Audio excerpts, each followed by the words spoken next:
Hello. Yes sir. Good morning sir. Good morning.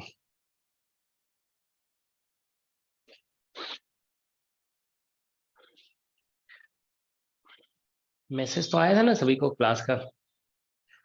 Yes sir, आ गया है।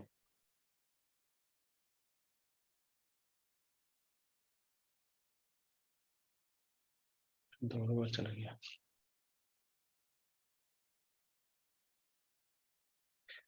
ठीक है।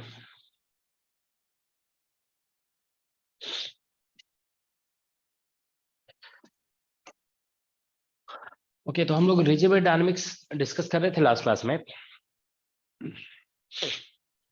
अच्छा, अभी जो है ना क्लास हम ऐसे लेंगे, अभी जैसे 12 से स्टार्ट किए ना तो लगभग 120 तक लेंगे क्लास, ठीक है ना। और उसके बाद थोड़ी देर का ब्रेक देंगे, ठीक है ना।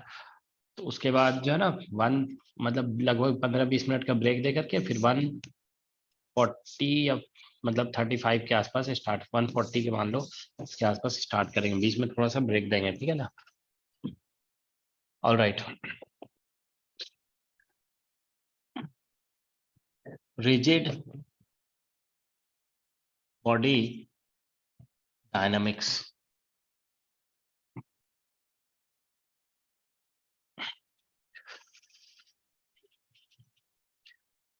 ठीक है, तो रिजिड डायनामिक्स में हम लोग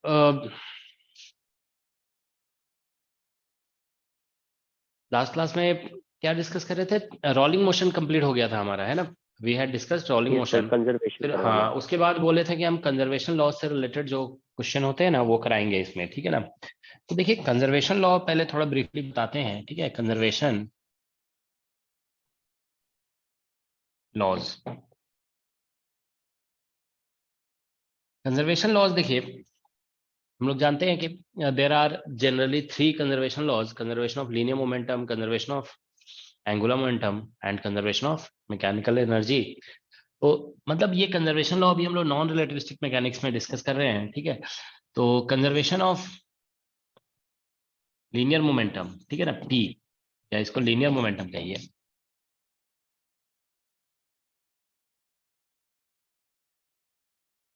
ठीक है, तो कंजर्वेशन ऑफ लीनियर मोमेंटम में देखो हम लोग क्या कहते हैं कि इफ मतलब इफ नेट फोर्स सिस्टम पे 0 है तो मोमेंटम जो है ना वो कंजर्व्ड होगा, ठीक है। ये कहा जाता है कि if force is 0 then momentum is conserved.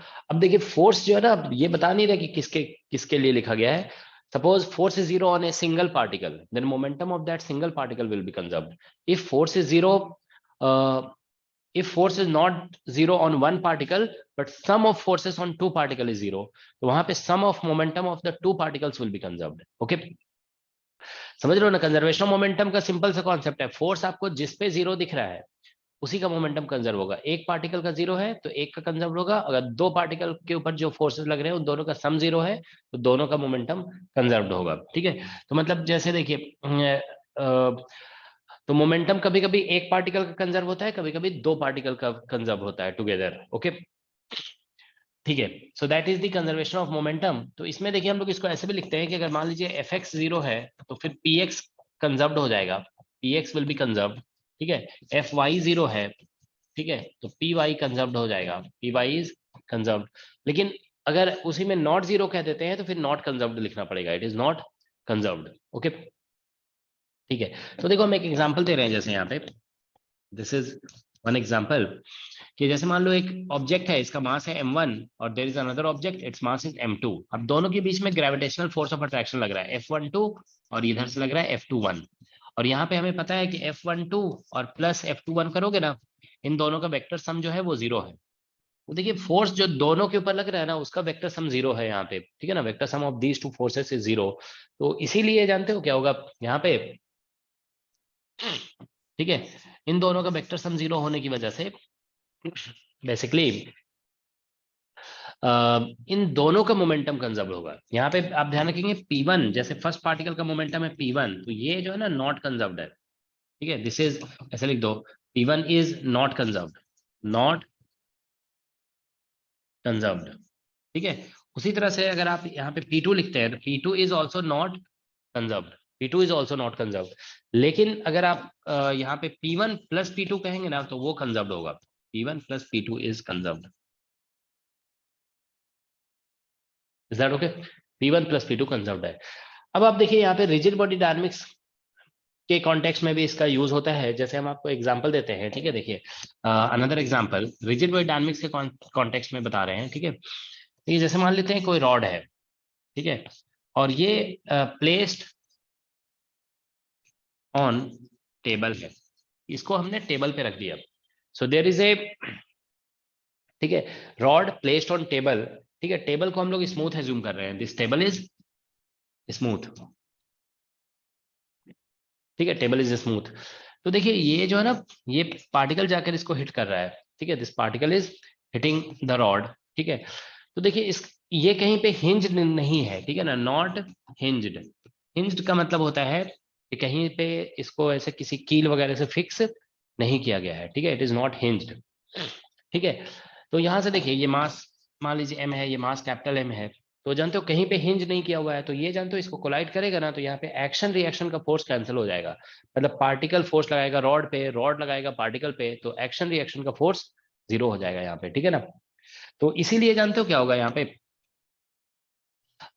इसमें दोनों का जो इंडिविजुअल मोमेंटम है ना कंजर्व नहीं है, लेकिन some of momentum of rod and particle will be conserved. Is that okay? तो इसमें momentum of rod plus momentum of particle जब आप लिखेंगे ना, पार्टिकल, तो ये कंजर्व्ड है, जैसे कंजर्व्ड। तो जब भी अगर मोमेंटम किसी भी सिस्टम का कंजर्व्ड हमें दिखता है, तो हम कह सकते हैं कि initial momentum will be equal to final. अब इनिशियल और फाइनल इक्वल करने का मतलब है यहाँ पे कि बिफोर कोलिजन, ठीक है ना, जैसे यहाँ पे इनिशियल मींस बिफोर कोलिजन जो मोमेंटम होगा, फाइनल मींस आफ्टर कोलिजन जो भी मोमेंटम होगा, वो दोनों हम लोग इक्वल कर देंगे। ठीक है, तो ये कंजर्वेशन लॉ से रिलेटेड एक बेसिक पॉइंट है। ठीक है, अब अगर जानते हो, देखो इसको, चलो हिंज का केस हम अलग से डिस्कस करेंगे, लेकिन चलो अभी हम फॉर द टाइमिंग इतना बता देते हैं। ठीक है, दूसरा एग्जांपल, कि अगर कभी ऐसा हो गया, देखिए जैसे ये रॉड है और ये यहाँ पे हिंज किया हुआ है, हिंज, अब ये पार्टिकल आ रहा है, पार्टिकल आकर के इसको हिट कर रहा है, तो इस केस में जानते हो क्या है कि रॉड और पार्टिकल का मोमेंटम कंजर्व नहीं होगा। इसका रीजन देखो बता रहे हैं, जब ये पार्टिकल जो है ना हिट करेगा रॉड को, तो रॉड भी इसके ऊपर फोर्स लगाएगा अपोजिट, तो इन दोनों का आपस में फोर्स 0 हो जाएगा। लेकिन आप लोग को पिछले क्लासेस में बताया ना कि जैसे ये इंपल्स देगा, ये पार्टिकल इसको हिट करने का मतलब है इसको इंपल्स प्रोवाइड कर रहा है, या फोर्स लगाएगा इसके ऊपर, तो यहां से एक रिएक्शन फोर्स लगेगा, तो यहां से जो है ना एफ ड्यू टू हिंज ऐसे लग जाएगा। तो अगर हम पूरे सिस्टम पे देखेंगे ना, तो F due to hinge cancel out नहीं हो रहा है। ठीक है, क्योंकि मतलब हमारा जो सिस्टम है ना वो रॉड और पार्टिकल है, hinge is not the system. जैसे मतलब आप ऐसा कुछ कुछ लोग कह सकते हैं कि अगर hinge is applying force on the rod, तो रॉड भी तो हिंज के ऊपर फोर्स लगा रहा होगा, तो लगा रहा होगा, डेफिनेटली लगा रहा होगा। यहाँ पे रॉड भी हिंज के ऊपर फोर्स लगा रहा है, लेकिन जान दो क्या है कि हम लोग हिंज को अपना सिस्टम नहीं मान रहे हैं, तो हम हिंज के बारे में बात ही नहीं करेंगे। मतलब हिंज के ऊपर क्या फोर्स लग रहा है वो कंसिडर नहीं करेंगे। ठीक है ना, हमारे जो सिस्टम है ना यहाँ पे, उसके ऊपर कितना फोर्स लग रहा है वो हम बात करेंगे। ठीक है, तो इस केस में ध्यान रखोगे कि momentum of rod plus momentum of particle जो होगा वो कंजर्व नहीं होगा, नॉट कंजर्व। ठीक है ना, दिस इज नॉट कंजर्व।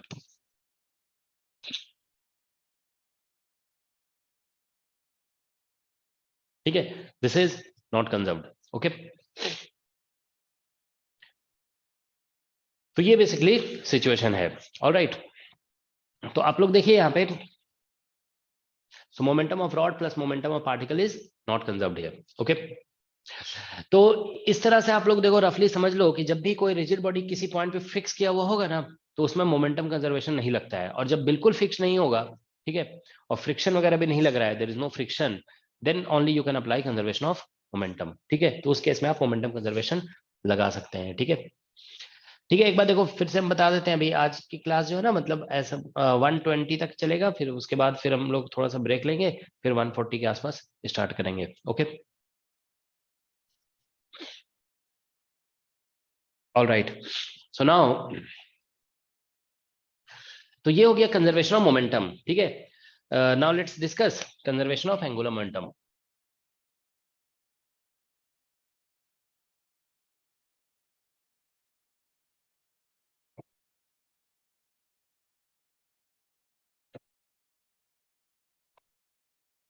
ठीक है, कंजर्वेशन ऑफ एंगुलर मोमेंटम, ठीक है।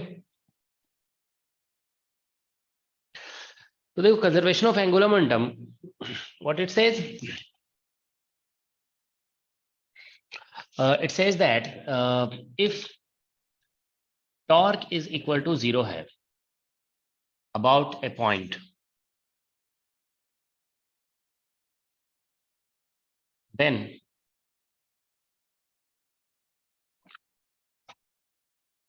एंगुलर मोमेंटम, ठीक है, angular momentum about that point is conserved, about that point is conserved, ठीक है ना। तो उस केस में angular momentum about that point conserved हो जाएगा, ठीक है। तो ये basically conservation of angular momentum का स्टेटमेंट है। If torque is 0 about a point, then angular momentum about that point is conserved, ठीक है। तो देखिए इसमें बेसिकली स्टेटमेंट इस तरह से होता है, ये हम लोग जानते हैं ना, torque is equal to formula होता है dl/dt, rate of change of angular momentum, ठीक है ना। तो यहां से देखिए अगर हम टॉर्क को 0 करेंगे ना, टॉर्क इक्वल टू 0, तो यहां से आ जा रहा है dl/dt इक्वल टू 0। तो इसलिए एल को कहा जाएगा कंजर्व्ड हो गया, क्योंकि किसी भी क्वांटिटी का टोटल टाइम डेरिवेटिव अगर 0 हो रहा है तो इसका मतलब वो क्वांटिटी कांस्टेंट है, कंजर्व्ड है, ठीक है ना। So L is conserved in that case, alright. ठीक है, तो ये कंजर्वेशन ऑफ एंगुलर मोमेंटम है, लेकिन इसमें ये ध्यान रखोगे कि ये थोड़ा सा मतलब लीनियर मोमेंटम से ज्यादा प्रेसाइज इसका स्टेटमेंट है, थोड़ा ज्यादा रिस्ट्रिक्टेड है कह सकते हो, ठीक है। लीनियर मोमेंटम में डायरेक्टली देखिए कंजर्वेशन ऑफ लीनियर मोमेंटम में ऐसे बोलते हैं ना, यहाँ पे देखिए उसमें ऐसा लगता है फोर्स इज इक्वल टू हम लोग अप्लाई करते हैं dp/dt, ठीक है ना। तो उसमें ऐसा लिखा जाता है डायरेक्टली, फोर्स अगर 0 है, देखिए फोर्स इज 0, तो फिर हो जाता है dp/dt इक्वल टू 0, ठीक है। तो अब dp/dt 0 है, इसका मतलब p इक्वल टू कांस्टेंट है, ठीक है ना। कांस्टेंट या कंजर्व दोनों वर्ड सेम है, सर ठीक कितना है। हो गया, बैक साइड दिखा दीजिए एक में। ये इतना हुआ है, यहाँ से कंजर्वेशन ऑफ मोमेंटम अभी बताए थे बस, ठीक है ना। कंजर्वेशन ऑफ मोमेंटम, उसके बाद conservation of angular momentum. Conservation of momentum बस यही बताया गया कि फोर्स अगर 0 है तो मोमेंटम कंजर्व्ड होगा, ठीक है। तो फोर्स का एक्स कंपोनेंट 0 है तो एक्स कंपोनेंट मोमेंटम कंजर्व्ड होगा, फोर्स का वाई कंपोनेंट 0 है तो वाई कंपोनेंट मोमेंटम कंजर्व्ड होगा, ठीक है। तो हम ये कह रहे थे कि फोर्स अगर एक पार्टिकल पे 0 होगा तो एक पार्टिकल का मोमेंटम कंजर्व्ड होगा, फोर्स अगर दो पार्टिकल पे 0 है तो दो पार्टिकल का मोमेंटम कंजर्व्ड होगा, ठीक है ना। ऐसा सिचुएशन है, ठीक है।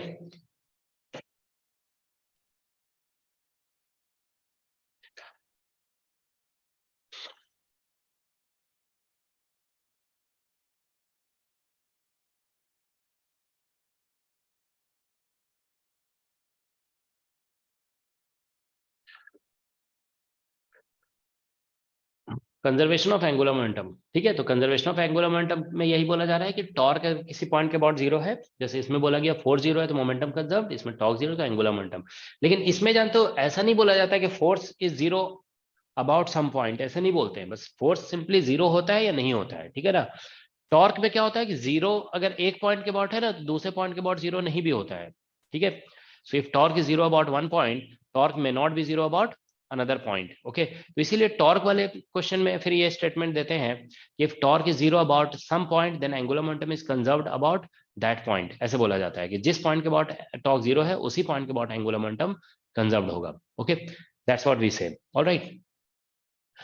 ठीक है, तो इसीलिए ये बोला गया if torque is 0 about about a point, then angular momentum about that point is conserved, alright.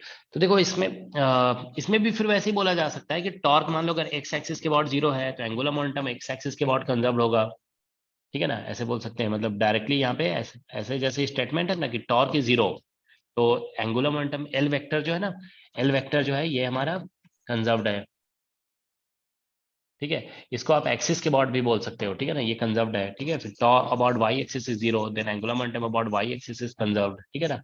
इस तरह से स्टेटमेंट दिया जा सकता है। ओके नाउ ठीक है, तो ये कुछ बेसिक कॉन्सेप्ट्स हो गए। अब हम लोग देखिए यहाँ पे, ठीक है, तो एग्जाम्पल डिस्कस करते हैं इसका। तो इसका तो एक वेल नोन एग्जांपल है, जैसे सेंट्रल फोर्स मोशन वगैरह होता है ना। देखिए यहाँ पे कोई प्लैनेट अगर मान लीजिए, there is a planet, its mass is m, और ये मास मान लीजिए कैपिटल M है, it is moving towards centre, मतलब फोर्स ऐसे लग रहा है। तो देखो फोर्स इसके सेंटर से पास कर जा रहा है, ये मान लीजिए आप पॉइंट O है, ठीक है ना। तो force is passing through the centre of sun, तो torque about centre of sun जो है ना जीरो हो जाएगा। आप लोग को पहले भी बताया गया कि फोर्स अगर किसी पॉइंट से क्रॉस कर जाता है ना, तो torque about that point zero हो जाता है। तो यहाँ पे जो है ना सेंटर ऑफ सन के अबाउट, ठीक है, टॉ इक्वल टू जीरो है अबाउट सेंटर ऑफ सन। तो इसलिए जो है ना एंगुलर मोमेंटम कंजर्व्ड हो जाएगा, एंगुलर मोमेंटम कंजर्व्ड हो जाएगा, ठीक है, about centre of sun.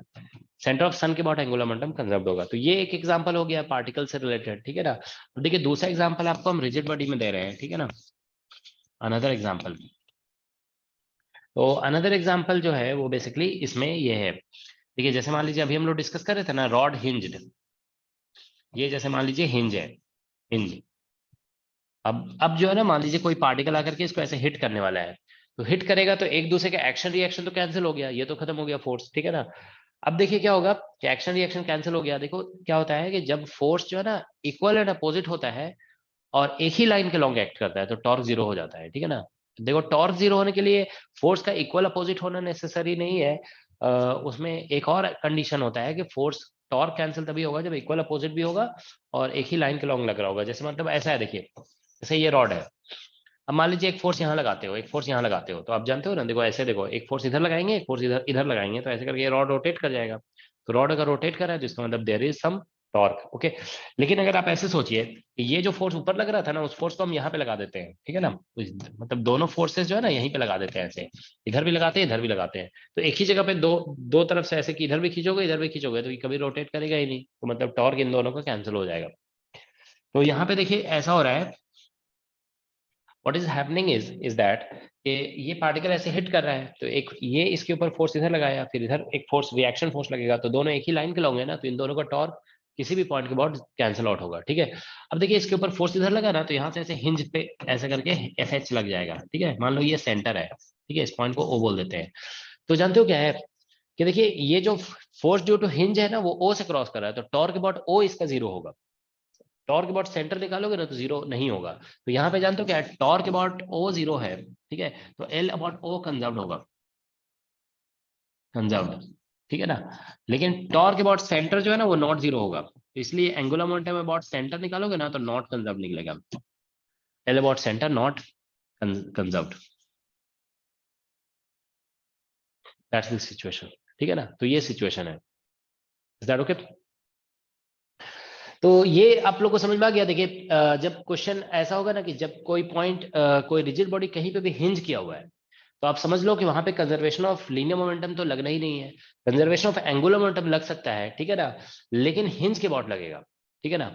You will apply angular momentum conservation about the hinge. अच्छा ये अभी आप ध्यान रखोगे, दिस इज ऑन टेबल है, ठीक है ना, ये टेबल पे है। अगर मान लो इसको मैं ऐसे करके मान लो इस तरह से रखते हैं हॉरिजॉन्टल और यहाँ पे हिंज किए हुए हैं और ऐसे छोड़ रहे हैं, तो ये नीचे ऐसे गिरेगा, ऐसे नीचे गिरा है, तो ऐसे क्वेश्चंस में कंजर्वेशन ऑफ एंगुलर मोमेंटम नहीं लगेगा। फिर जानते हो क्यों, कि देखो ऐसे आप छोड़ रहे हो तो यहाँ पे ग्रेविटी सेंटर से ऐसे ग्रेविटी नीचे लगेगा, है ना, ऐसा होगा ना। तो जैसे मान लो ये ऐसा सिचुएशन है, यहाँ पे हमने हिंज कर रखा है, आप छोड़ रहे हैं, ये नीचे गिर रहा है, तो ये सेंटर से ऐसे नीचे एमजी लग रहा होगा, एमजी विल एक्ट डाउनवर्ड, ठीक है। तो एमजी जो नीचे लग रहा है ना, this MG will produce torque about it, ठीक है।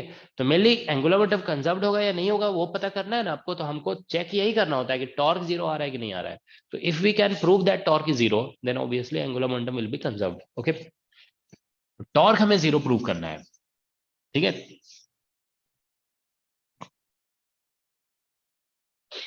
Is that okay.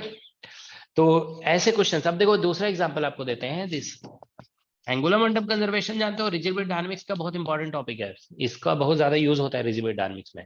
जैसे मान लीजिए कोई ऐसे करके प्लेटफॉर्म है, ठीक है ना, there is a circular platform, ठीक है, और यहाँ पे कोई ऑब्जेक्ट है, ठीक है ना, देयर इज सम या मान लीजिए कोई पर्सन है यहाँ पे, ऐसे there is person and suppose this platform अभी रुका हुआ है, this platform is at rest, ठीक है, suppose this platform is at rest, now this person starts walking in this direction. देखो ये पर्सन ऐसे वॉक करने लगता है, तो जिसकी वजह से ये जो है ना प्लेटफॉर्म कभी कभी उल्टा घूम जाता है, उल्टा रोटेट करता है, जिसे हम लोग रिक्वायरिंग मोशन कह सकते हैं, we can call it requiring motion, ठीक है ना। तो देखिए क्या होगा कि if this person moves forward, ठीक है ना, ये पर्सन आगे की तरफ जाता है, ठीक है ना, तो क्या होगा कि इसके ऊपर देखो पर्सन, आप जानते हो ना, हम पहले भी बता चुके हैं कि कोई भी पर्सन फॉरवर्ड मूव तभी कर सकता है, ठीक है, person can move forward, okay, if friction force acts on it forward, ठीक है, हम लोग जानते हैं ना कि फॉरवर्ड हम लोग मूव तभी करते हैं जब फ्रिक्शन फोर्स फॉरवर्ड लगता है, ठीक है ना। तो इस पर्सन के ऊपर जानते हो क्या होगा, फ्रिक्शन फोर्स फॉरवर्ड लगेगा तो इस डिस्क के ऊपर फ्रिक्शन फोर्स बैकवर्ड लगेगा, पर्सन पे फ्रिक्शन फोर्स फॉरवर्ड लगेगा, तो ये मान लो स्टैटिक फ्रिक्शन हो गया, ये स्टैटिक फ्रिक्शन डिस्क के ऊपर हो गया, ठीक है, तो ये दोनों इक्वल अपोजिट एक ही लाइन के लॉन्ग लग रहे हैं ना, तो इसीलिए क्या होगा कि ये तो कैंसिल आउट हो गए, इसका टॉर्क जीरो हो जाएगा, ठीक है। अब आप देखिए ये डिस्क जो है ना यहाँ हिंज किया हुआ है, ये एक्सिस ऑफ रोटेशन है ना, तो यहाँ पे हिंज किया हुआ है, दिस इज हिंज्ड, ये हिंज्ड है। तो जानते हो जब इस डिस्क के ऊपर फोर्स फॉरवर्ड लग रहा है ना, तो ये डिस्क, ये हिंज से इसके ऊपर एक फोर्स इधर लगेगा, एफ ड्यू टू हिंज, क्योंकि देखो डिस्क के ऊपर फोर्स, फ्रिक्शन फोर्स इधर लग रहा है, तो डिस्क में टेंडेंसी इधर बैकवर्ड जाने की होगी, तो हिंज इसको नहीं जाने देगा, हिंज इधर फोर्स लगाएगा। तो अब देखो इस पूरे सिस्टम के ऊपर फोर्स एक हिंज की वजह से लग रहा है, तो टोटल फोर्स निकालोगे ना सिस्टम पे, टोटल फोर्स, तो ये दोनों कैंसिल हो गए, लेकिन ये कैंसिल नहीं हो रहा है, तो इसे total force on system is not zero, तो इसमें लीनियर मोमेंटम कंजर्व नहीं होगा। तो रिजिड बॉडी डायनामिक्स में एक चीज आप ध्यान रखो, जब भी कोई ऑब्जेक्ट कहीं पे हिंज किया हुआ ना, लीनियर मोमेंटम कंजर्वेशन कभी नहीं लगता है, ठीक है ना, you can not apply conservation of linear momentum because you can not prove that all the forces are cancelling out, okay, सारे फोर्सेस का सम जीरो नहीं हो रहा होता है, ठीक है ना, तो इसीलिए यहाँ पे नहीं लगता है ये। अब आप देखिए इसमें क्या होगा कि, ठीक है, तो ये दोनों कैंसिल आउट हो रहे हैं, ठीक है, ये basically force due to hinge है, तो इन दोनों फोर्सेस एक्चुअली एक ही लाइन के लॉन्ग लग रहे हैं ना, तो इसका टॉर्क इस पॉइंट के अबाउट जीरो आएगा, ठीक है ना, torque about this point is zero, ठीक है, और हिंज का फोर्स इसी पॉइंट से क्रॉस कर रहा है, तो टॉर्क अबाउट ओ तो डेफिनेटली जीरो आने वाला है, torque about O is definitely zero, ठीक है ना, ठीक है। किसी को कुछ पूछना है तो पूछ लोगे, कमेंट में डिस्कस ज्यादा नहीं किया करो, तुम लोग खुद भी कंफ्यूज हो जाओगे और सब लोगों को भी कंफ्यूज करोगे। हम्म। अरे टॉर्क वाला बस एक बार रिपीट कर दीजिए। तो तुम दूसरों से क्यों पूछते हो, हमसे पूछा करो ना, जूम पे क्लास हो इसीलिए तो हो रही है।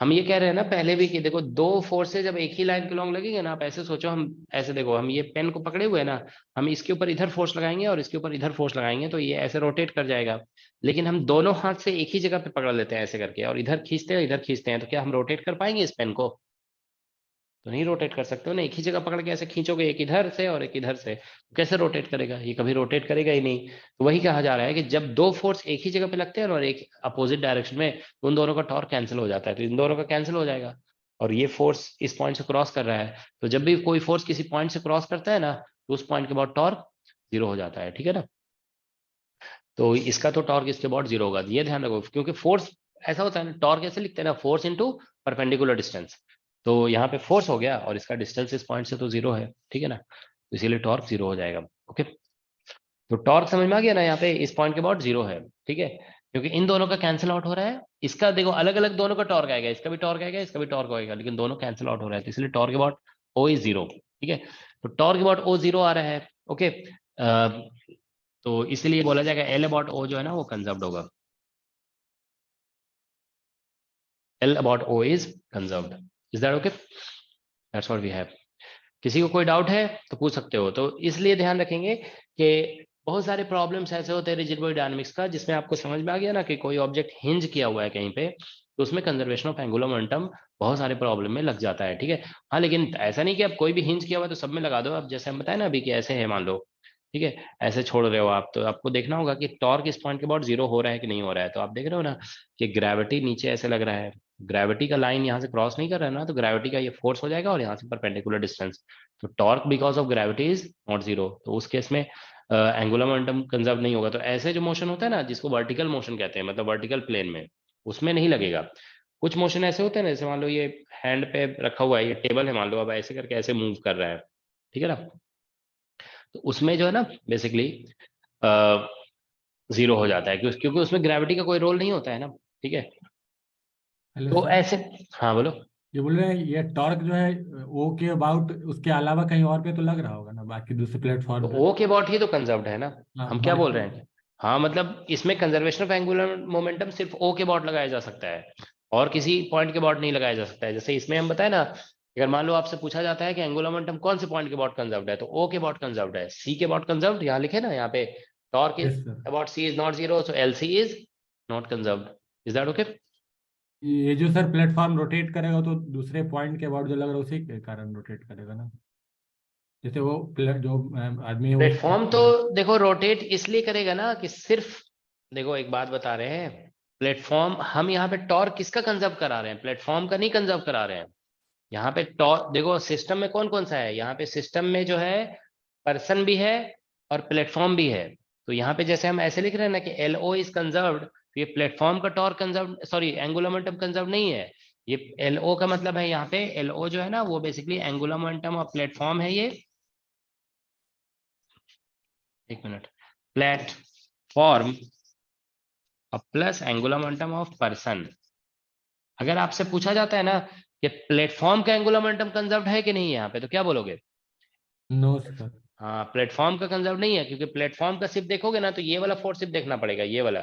तो हम पूछेंगे प्लेटफॉर्म पे टॉर्क ओ के अबाउट जीरो है कि नहीं है, तो आप बोलोगे नहीं है, क्योंकि इसका टॉर्क तो आएगा ना यहाँ पे फोर्स इनटू, और यहाँ से परपेंडिकुलर डिस्टेंस ऐसे हो जाएगा। तो ना तो प्लेटफॉर्म का कंजर्व्ड है एंगुलर मोमेंटम, और ना ही पर्सन का एंगुलर मोमेंटम कंजर्व्ड है, दोनों के का एंगुलर मोमेंटम कंजर्व्ड नहीं है, ठीक है ना। Yes angular sir. मोमेंटम किसी का भी कंजर्व नहीं है यहाँ पे, ठीक है, लेकिन पूरे सिस्टम का एंगुलर मोमेंटम कंजर्व्ड है।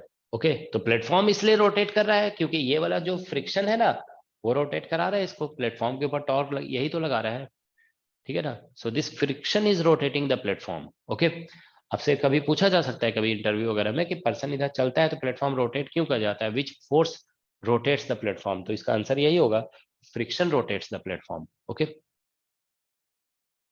ठीक है, और किसी को कोई डाउट होगा तो पूछ लोगे, ठीक है।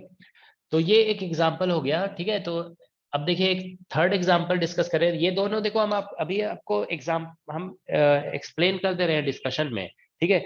और अभी इसका हम लोग एप्लीकेशन डिस्कस करेंगे, मतलब इसके प्रॉब्लम्स प्रॉब्लम्स में फिर इसको यूज करेंगे, ठीक है। अनदर एग्जाम्पल दे रहे हैं, ये बहुत इंपॉर्टेंट एग्जाम्पल है, ठीक है ना। देखो, तो when, this is very important, okay, ये सब भी इंपॉर्टेंट है, इसको भी हम लोग यूज करेंगे क्वेश्चंस में, अभी देखोगे। So when an object, a round object, ऐसे लिख दो, a round object moves on a surface, when a round object moves on a surface, ठीक है, when a round object moves on a surface, then its angular momentum, its angular momentum, ठीक है, about a point on surface, about a point on surface is conserved, ठीक है। अच्छा, हम एक lecture जो है ना आप लोग को अलग से रिकॉर्ड करके हम दे देंगे, ठीक है ना। कुछ थ्योरेटिकल लेक्चर्स हम जैसे डेरिवेशंस वगैरह स्किप करते हैं ना, तो आप लोग को याद होगा मोमेंट ऑफ इनर्शिया जब हम पढ़ाए थे ना, तो मोमेंट ऑफ इनर्शिया डायरेक्टली हम आपको बताया था कि मोमेंट ऑफ इनर्शिया बेसिकली एक हम सिर्फ लॉजिक बता दिए थे कि जब हम एंगुलर मोमेंटम या काइनेटिक एनर्जी लिखते हैं ना, देन कुछ टर्म्स इंट्रोड्यूस हो जाते हैं हमारे एक्सप्रेशन में, और उसी को हम लोग बेसिकली मोमेंट ऑफ इनर्शिया कह देते हैं या प्रोडक्ट ऑफ इनर्शिया कहते हैं, ठीक है। तो हम उसका एक वीडियो अलग से बना देंगे और क्या बोलते हैं आप लोग को हम दे देंगे, ठीक है। जिसको देखना होगा देखोगे, जिसको नहीं देखना होगा मत देखोगे, ठीक है। तो थ्योरेटिकल कुछ डेरिवेशंस के वीडियोस हम अभी सोच रहे हैं बनाया करेंगे, ठीक है ना। तो आप लोग को अलग से दे देंगे उसे। ऑलराइट, तो देखो सर इसमें ये थर्मो में भी नहीं हुआ है सर, मैक्सवेल रिलेशन हुआ है, एंथैल्पी और एंट्रोपी का थ्योरेटिकल वीडियोज नहीं है सर, केवल प्रॉब्लम्स है। करा देंगे वो, ठीक है। एक्चुअली जानते हो कुछ लेक्चर हमको लग रहा है उसमें अपलोडेड नहीं है, ठीक है ना। हम जो है ना करवा देते हैं अभी थर्मो का लेक्चर जो है ना। अभी जानते हो हम एक न्यू बैच अनाउंस किए हुए हैं, ठीक है। तो कल परसों से, कल ही से है शायद, है ना। तो कुछ न्यू स्टूडेंट आएंगे अभी न्यू बैच में।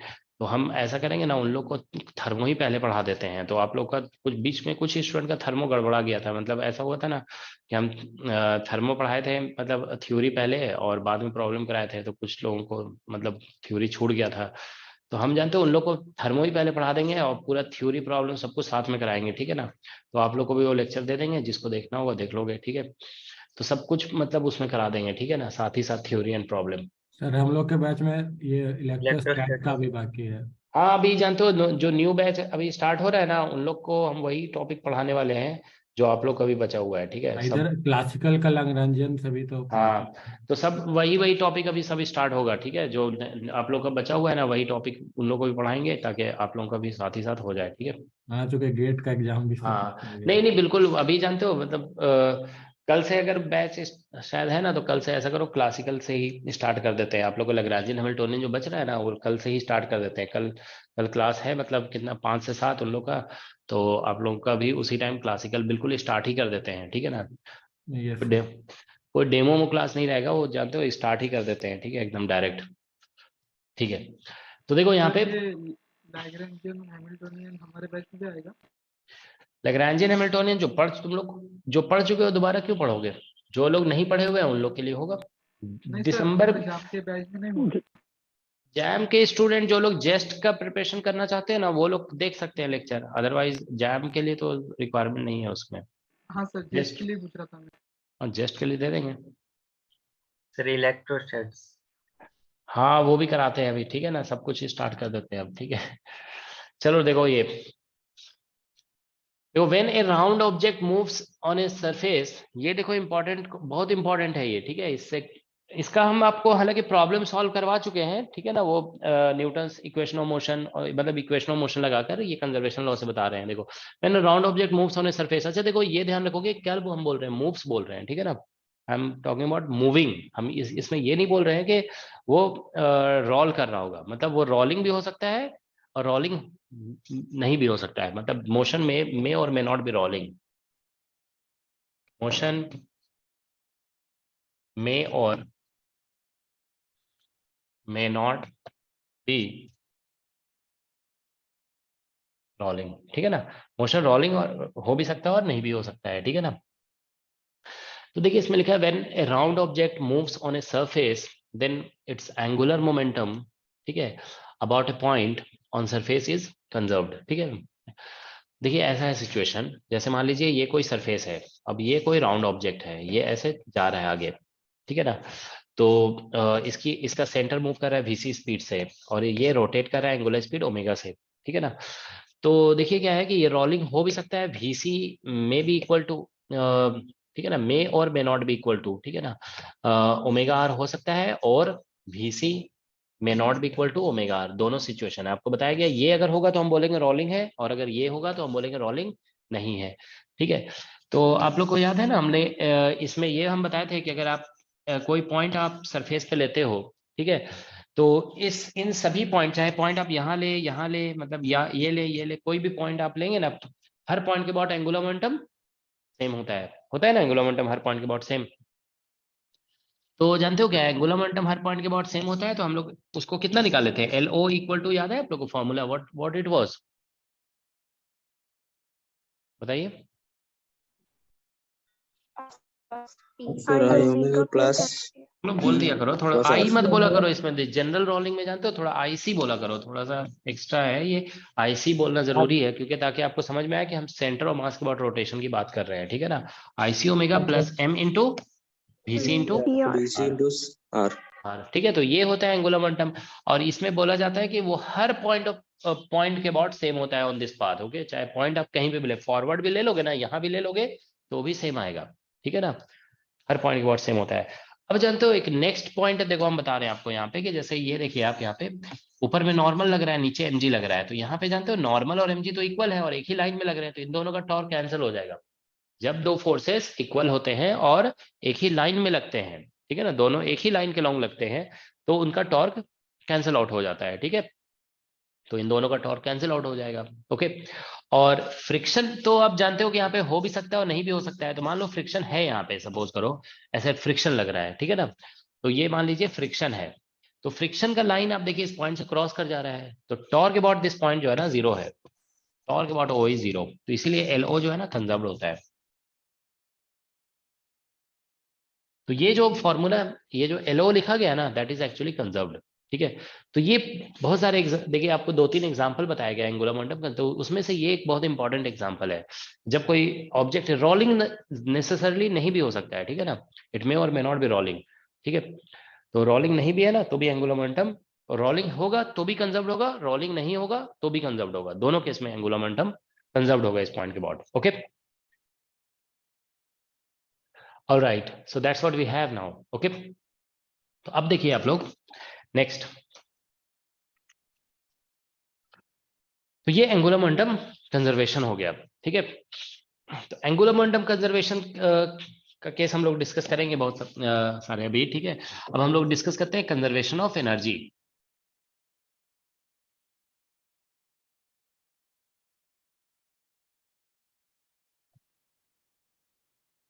ठीक है।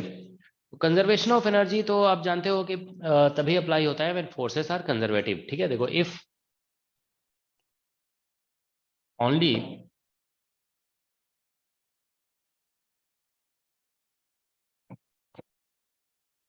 Conservative forces act on A system, ठीक है, only conservative forces act on A system, और ऐसे कह सकते हो, और work done bye non conservative force, non conservative force is 0, or work done by non-conservative force is 0, then mechanical energy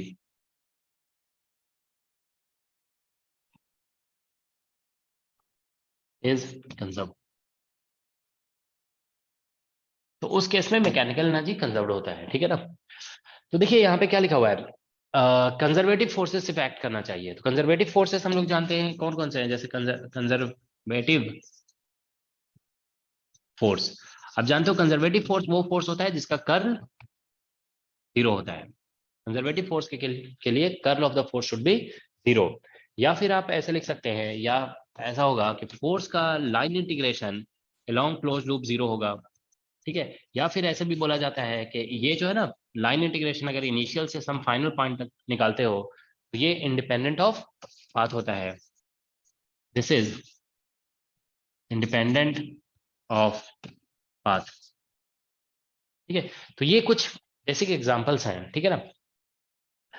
तो force या तो कंजर्वेटिव हो या लाइन इंटीग्रेशन ऑफ फोर्स 0 हो जाएगा, या फिर लाइन इंटीग्रेशन जो है वो इंडिपेंडेंट ऑफ पाथ है। तो इसमें ज्यादा जनरल डिस्कशन, जनरल कंडीशन इसी को बोलते हैं, this is easy to evaluate actually, ठीक है ना। इसको बहुत इजीली इवेलुएट किया जा सकता है, इसको इवेलुएट करना थोड़ा डिफिकल्ट होता है, ठीक है ना। अब कोई बता सकते हो why I am saying that this is difficult. हालांकि आप लोग लाइन इंटीग्रेशन तो कई बार पढ़ चुके हो, ठीक है ना, उतना ज्यादा डिफिकल्ट तो होता नहीं है, मगर हम इसको क्यों बोल रहे हैं कि डिफिकल्ट है ये। सर एफ वेरिएबल भी हो वेरिएबल तो हो सकता है, तो हम लोग वेरिएबल में भी तो निकालते हैं ना line integration, we can calculate line integration in variable और वेरिएबल फोर्स आल्सो।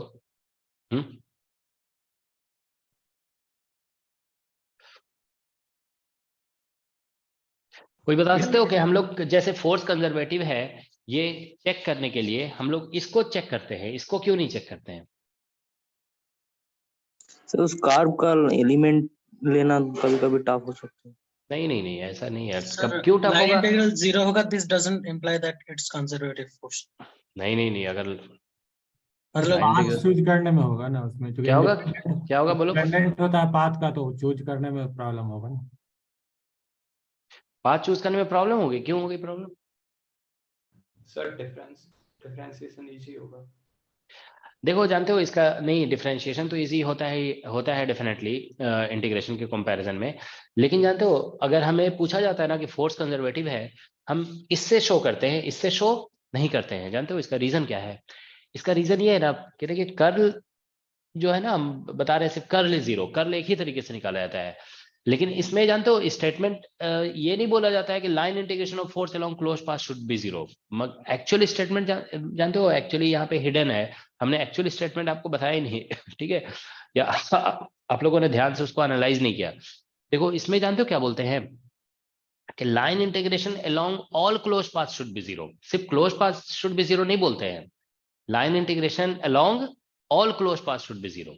ठीक है, तो जानते हो आपको क्या करना पड़ेगा, इसको मान लो आप किसी एक पाथ एक सर्कल लेकर के आपने प्रूव कर दिया ना कि लाइन इंटीग्रेशन जीरो, तो इसका ये मतलब नहीं होता है कि रेक्टेंगल में भी जीरो होगा। उसका ये मतलब नहीं होगा, रेक्टेंगल में प्रूव कर दिया तो इसका ये मतलब नहीं कि ट्राइंगल में भी जीरो है। उसको चेक करके फिर दिखाना पड़ेगा कि देखो रेक्टेंगल में भी जीरो हो रहा है, ट्राइंगल में भी जीरो हो रहा है, सब में जीरो हो रहा है।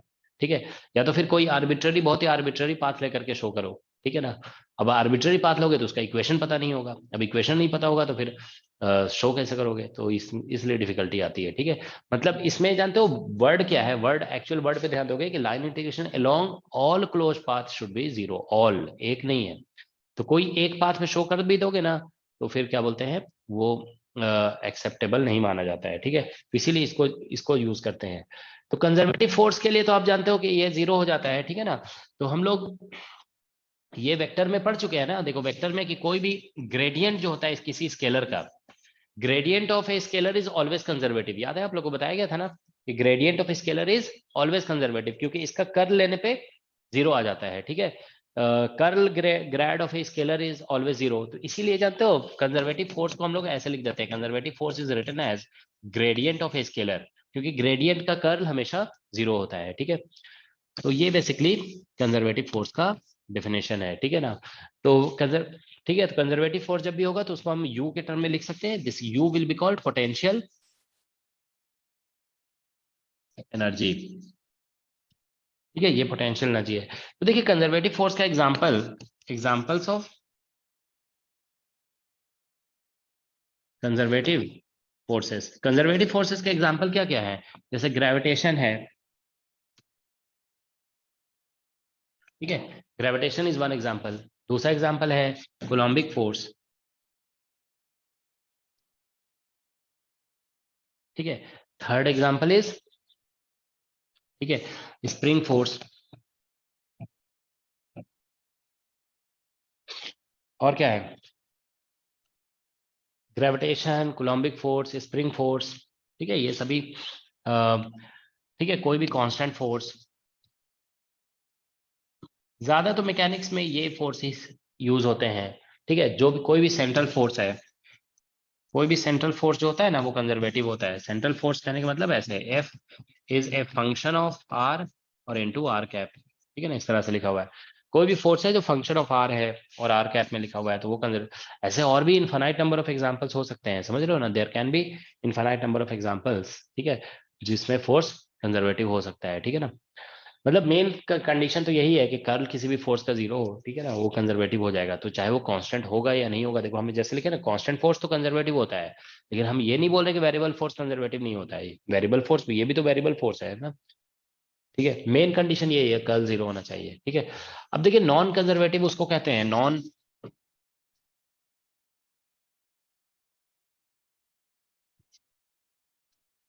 Non conservative force. तो उसमें आप सिंपली ऐसे कह दोगे curl of force is not zero.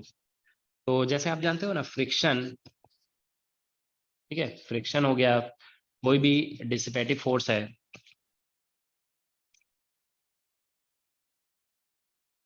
ठीक है, फ्रिक्शन, डिसिपेटिव फोर्स। ठीक है, तो ये सभी जो है ना, फ्रिक्शन है, डिसिपेटिव फोर्स है, ये सभी आर कंजर्वेटिव फोर्सेस।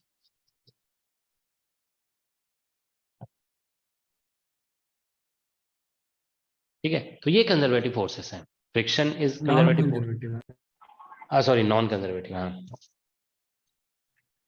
ये सभी जो है ना, जैसे ड्रैग फोर्स होता है, विस्कस फोर्स होता है ना, वो सभी डिसिपेटिव फोर्सेस नॉन कंजर्वेटिव हो गए। ठीक है, all right.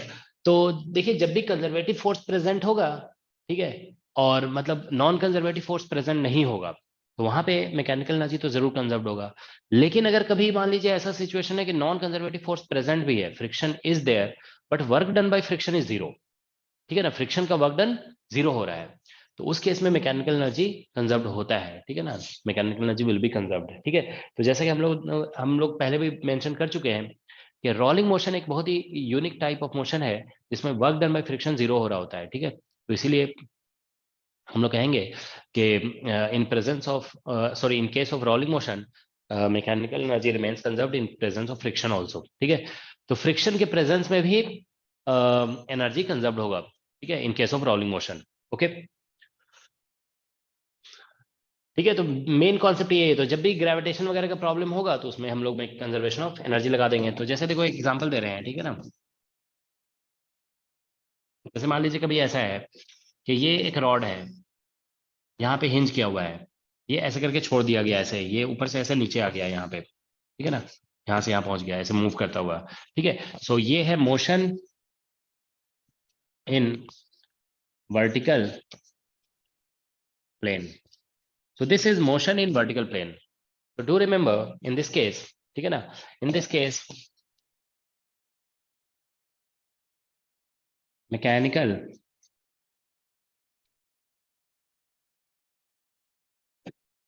energy is, in this case mechanical energy is conserved, ठीक है। तो इस केस में मैकेनिकल एनर्जी कंजर्व होगा, इज दैट ओके? तो दैट्स द सिचुएशन, ठीक है। वर्टिकल, क्योंकि इसमें जो है ना देखिए हिंज किया हुआ है, हिंज में हम बता चुके हैं आप लोगों को कि मतलब ये फ्री, यहाँ पे फ्री टू मूव है, यहाँ पे समझ गए ना, फ्री टू मूव रोटेट, मतलब ये जो हिंज है ना उसकी वजह से कोई फ्रिक्शन नहीं आ रहा है, हम लोग ये मानकर चल रहे हैं, ठीक है। तो देखिए हम लोग ये पहले भी पढ़ चुके हैं कि हिंज हो जाने की वजह से फिर यहाँ पे क्या बोलते हैं, कंजर्वेशन ऑफ लीनियर मोमेंटम नहीं लगता है, और क्योंकि यहाँ पे ऐसे ग्रेविटी लग रहा है ना, देखिए यहाँ पे mg ऐसे लग रहा होगा, तो mg is producing torque about this point, तो टॉर्क लग रहा है तो इसलिए एंगुलर मोमेंटम कंजर्व नहीं होगा, ठीक है।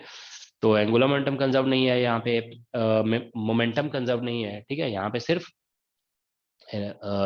एनर्जी कंजर्व होगा, mechanical energy is conserved only, alright, that's the situation, alright. किसी को कोई डाउट है इसमें तो पूछ सकते हो। तो अब देखो जैसे मान लीजिए कभी कभी कुछ कोलिजन के प्रॉब्लम होते हैं, अब कोलिजन जैसे मान लीजिए बोल दिया कि इलास्टिक है, तो जनरली कोलिजन के प्रॉब्लम में पोटेंशियल एनर्जी इन्वॉल्व नहीं होता है, क्योंकि हम लोग जस्ट बिफोर कोलिजन और जस्ट आफ्टर कोलिजन की बात कर रहे होते हैं, तो वहां पे सिर्फ काइनेटिक एनर्जी इन्वॉल्व होता है, क्योंकि in small instant of time position change नहीं होता है ना, तो पोटेंशियल एनर्जी भी चेंज नहीं होता है, ठीक है। तो कोलिजन का अगर प्रॉब्लम होगा और इलास्टिक कोलिजन होगा तो हम लोग कंजर्वेशन ऑफ काइनेटिक एनर्जी लगा देंगे, ठीक है ना। तो आप ये ध्यान रखोगे, इफ कोलिजन इज इलास्टिक, अगर कोलिजन इलास्टिक है देन वी अप्लाई, ठीक है, conservation of kinetic energy,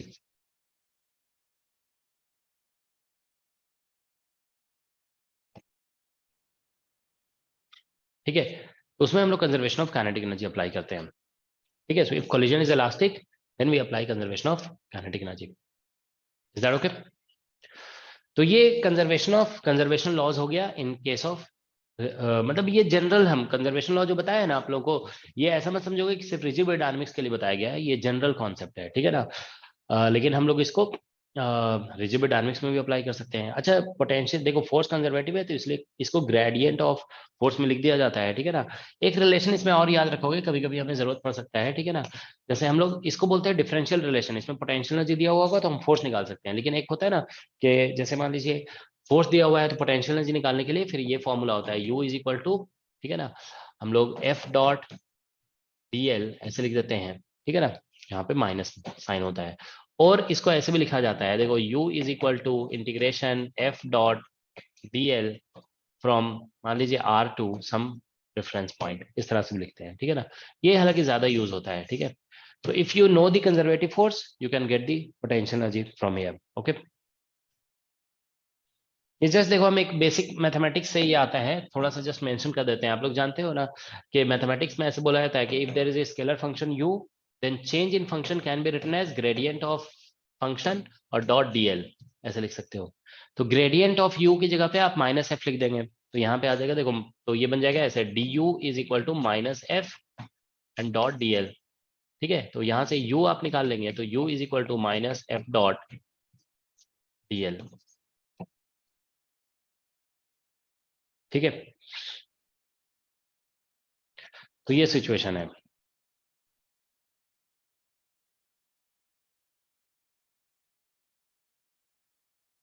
is that okay?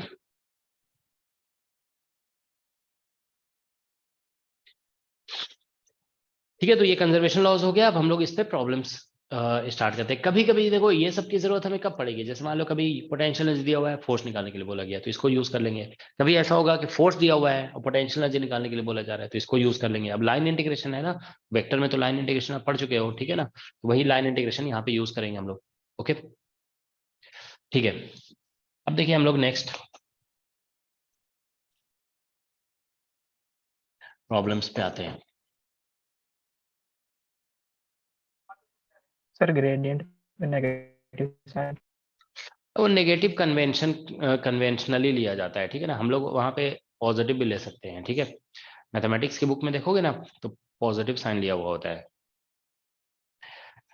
Mathematics की बुक आती है बहुत सारी डायनामिक्स की, ठीक है, रैमसे की एक बुक आती है मैथमेटिक्स की, ठीक है, तो उसमें देखोगे ना तो यहाँ पे पॉजिटिव लिखा हुआ रहता है। वो फिजिक्स में ही सिर्फ माइनस लिखते हैं, ठीक है, वो कन्वेंशन है। ठीक है, इस कन्वेंशन की वजह से टाइम क्या हुआ, हाँ, तो इस कन्वेंशन की वजह से जानते हो क्या होता है कि मतलब हम लोग कहते हैं ना कि force is directed from higher to lower potential. मतलब फोर्स का जैसे हम लोग ग्रेविटी बोलते हो ना, नीचे ग्रेविटेशनल फोर्स नीचे लगता है, तो आप देखते हो ना ऐसे बोलते हैं ऊपर में पोटेंशियल एनर्जी ज्यादा है और नीचे में पोटेंशियल एनर्जी बोलते हैं कम है। तो हम बोलते हैं फोर्स हायर पोटेंशियल से लोअर पोटेंशियल की तरफ है। तो हायर से लोअर जो बात होती है ना वो बेसिकली इस नेगेटिव की वजह से आता है। अगर हम उल्टा कर देंगे ना, यहाँ पॉजिटिव कर देंगे, तो जानते हो क्या होगा कि जैसे से ऊपर जाओगे ना फिर बोलोगे आपकी पोटेंशियल एनर्जी कम हो रहा है। ठीक है, लेकिन फोर्स का डायरेक्शन वही रहेगा, force will always act downward. मतलब ऐसा नहीं होगा कि हम ये वाला माइनस को प्लस कर देंगे ना तो फोर्स ऊपर लगने लगेगा, ग्रेविटी, ऐसा नहीं होगा, ग्रेविटी तो नीचे ही लगता है, बस पोटेंशियल एनर्जी का इंटरप्रिटेशन चेंज हो जाएगा। ये जानते हो, अगर आप पॉजिटिव यहाँ पे कर दोगे ना तो जानते हो क्या होगा, ऊपर जाने पे पोटेंशियल एनर्जी फिर बोलोगे कि कम हो रहा है, ठीक है, और नीचे आने पे पोटेंशियल एनर्जी बढ़ रहा है, ऐसे बोलना पड़ेगा फिर। ठीक है, ओके। अच्छा देखो, इसमें कंजर्वेशन ऑफ एनर्जी जब भी लिखते हैं ना हम लोग, तो पोटेंशियल यू को हम लोग यहाँ पे पोटेंशियल एनर्जी लिख रहे हैं, थोड़ा सा बस ये मेंशन कर देते हैं। देखो, सम वेल नोन, ठीक है, well known forces and potential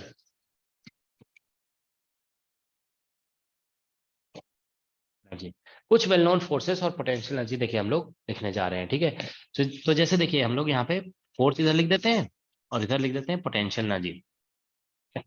तो फोर्स में जैसे ग्रेविटेशनल फोर्स हम लोग लिखते हैं, फोर्स इक्वल टू ऐसे लिखते हो ना, G m1 इंटू M2 और बाई आर, ठीक है, आर स्क्वायर ऐसे लिखते हो। ठीक है ना, माइनस साइन इसलिए लिखा गया ना because this force is attractive force, okay, तो इसलिए माइनस लिखा गया। तो इसका पोटेंशियल एनर्जी लिखोगे ना तो minus G m1 into M2 और बाई आर होता है ये। अब कोलम्बिक फोर्स है, देखिए फोर्स आप ऐसे लिखते हो K Q1 इंटू Q2 और डिवाइडेड बाई आर स्क्वायर, तो इसका पोटेंशियल एनर्जी लिखते हो तो माइनस के, सॉरी प्लस आता है, K Q1 इंटू Q2 और बाई आर होता है। ठीक है, उसी तरह से हम लोग जब क्या बोलते हैं स्प्रिंग फोर्स लिखते हो तो F इक्वल टू ऐसे माइनस के एक्स लिख देते हो, ठीक है ना, तो इसका पोटेंशियल एनर्जी हो जाता है हाफ के एक्स स्क्वायर। तो इसमें x ध्यान रखोगे, x जो है ना वो डिस्प्लेसमेंट ऑफ ब्लॉक नहीं है, ये इलोंगेशन या कंप्रेशन है। ये इलोंगेशन हो सकता है और इट कैन बी कंप्रेशन, ठीक है ना, it can be compression also. तो x कैन बी इलोंगेशन और कंप्रेशन, ऑलराइट। तो ये कुछ एग्जांपल्स हो गए, ठीक है ना, पोटेंशियल एनर्जी का। जैसे मान लीजिए कभी कभी फोर्स ऐसे दिया रहता है ना, F इक्वल टू मान लो QE, इलेक्ट्रिक फोर्स दिया हुआ है, तो इसको जैसे लिखोगे ना तो इसका potential energy minus QE into x हो जाएगा। आप सिंपली ऐसे समझ सकते हो, ये फॉर्मूले से आ रहा है ये सब कुछ, ठीक है ना। देखो यहाँ पे हमने अभी बोला ना फोर्स पोटेंशियल निकालना है, फोर्स को इंटीग्रेट करेंगे। तो जैसे यहाँ पे क्यू ही लिखे हैं और मान लो यहाँ पे डी एक्स डायरेक्शन में फोर्स लग रहा है, force is acting in x direction. जैसे यहाँ पे हम फोर्स जो लिख रहे हैं ना, ये मान लो फोर्स को हम ऐसे लिख दिए, force is acting in x direction, I cap है यहाँ पे, ठीक है ना। तो यहाँ पे डीएल जब लिखोगे ना, डॉट डीएल, तो इससे डीएक्स आई कैप डॉट इससे होगा तो ये डीएक्स बन जाएगा, क्योंकि डीएल का आप जानते हो जनरल फॉर्मूला ऐसे लिखते हैं, dl is equal to dx i cap d y j cap और डी जेड ए कैप। तो हम लोग यहाँ पे फोर्स में आई कैप होगा और ये आई कैप डॉट होगा, डीएक्स बच जाएगा, डीएक्स के इंटीग्रेशन से एक्स आ जाएगा, फोर्स में यहाँ पे क्यू ही आ गया, तो इसीलिए यहाँ पे जो है ना इससे आ जाएगा देखो आपका minus Q E into x, ठीक है। तो सारे फोर्स को पुट करने के बाद पोटेंशियल जो निकाला गया ना वो सब इसी फॉर्मूले से निकलता है, एफ इक्वल सॉरी क्या था, F dot dl integration u, इसी से निकलता है, ठीक है ना। तो that's what we have now, okay. चलिए ठीक है, तो अब हम लोग प्रॉब्लम्स पे आते हैं, ठीक है। प्रॉब्लम्स तो देखो कुछ बेसिक प्रॉब्लम से स्टार्ट करते हैं, ठीक है। वो जो क्वेश्चन हम लोग डिस्कस किए थे ना रोलिंग का, उसी से देखो स्टार्ट करते हैं, ये इंपॉर्टेंट क्वेश्चन भी है इसीलिए, ठीक है ना। तो जैसे मान लो लिख रहे हैं, स्लाइड दिखा दीजिए।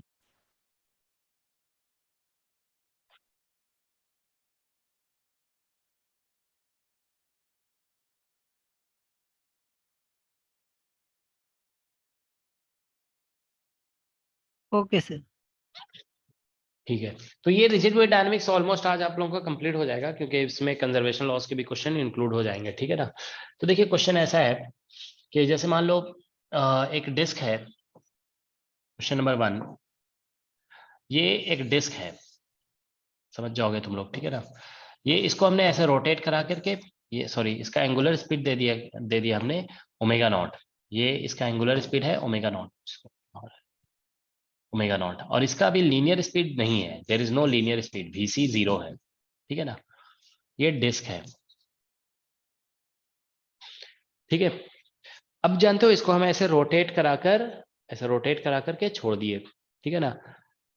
देखो अब समझो, आप इमेजिन कर सकते हो कि आपके ऊपर के पास कोई मान लो कॉइन है, आपने ऐसे करके हाथ में ही ऐसे रोटेट किया और रख दिया जल्दी से टेबल पे, तो क्या होगा, वो एक ही जगह पे तो नहीं रहेगा, आगे जाएगा।